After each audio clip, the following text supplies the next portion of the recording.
40th birthday rather than merely bore my friends by having anything as mundane as a midlife crisis. I decided it might be more interesting to actually terrify them by going completely mad and declaring myself to be a magician. This had been something that had been coming for a while. It seemed to be a logical end step in my career as a writer. And the problem is that with magic, being in many respects a science of language, you have to be very careful what you say. Because if you suddenly declare yourself to be a magician without any knowledge of what that entails, then one day you are likely to wake up and to discover that that is exactly what you are. There is some confusion as to what magic actually is. I think that this can be cleared up if you just look at the very earliest descriptions of magic. Magic in its earliest form is often referred to as the art. I believe that this is completely literal. I believe that magic is art, and that art, whether that be writing, music, sculpture or any other form, is literally magic. Art is, like magic, the science of manipulating symbols, words or images, to achieve changes in consciousness. The very language of magic seems to be talking as much about writing or art as it is about supernatural events. A grimoire, for example, the Book of Spells, is simply a fancy way of saying grammar. Indeed, to cast a spell is simply to spell, to manipulate words, to change people's consciousness.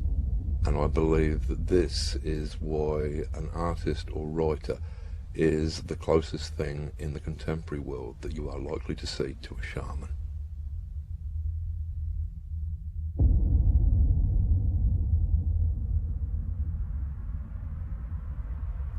I believe that all culture must have arisen from cult. Originally, all of the facets of our culture, whether they be in the arts or the sciences, were the province of the shaman.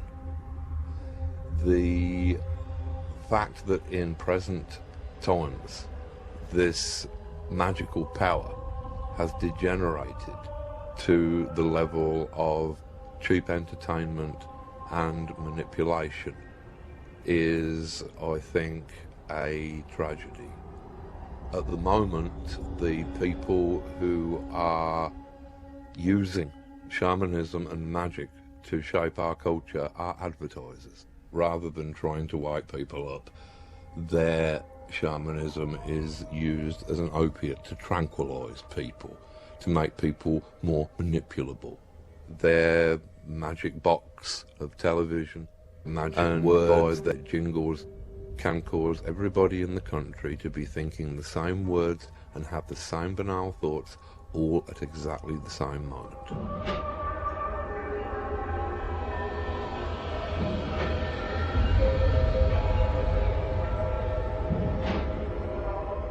In all of magic, there is an incredibly large linguistic component. The bardic tradition of magic would place a bard as being much higher and more fearsome than a magician. A magician might curse you. That might make your hens lay funny, or you might have a child born with a club foot. If a bard were to place not a curse upon you, but a satire, then that could destroy you.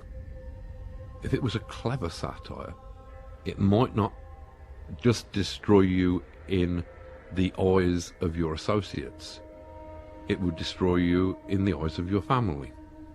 It would destroy you in your own eyes.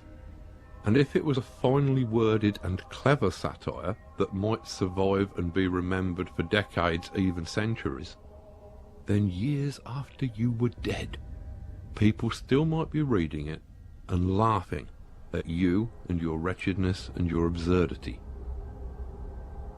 Writers and people who had command of words were respected and feared as people who manipulated magic.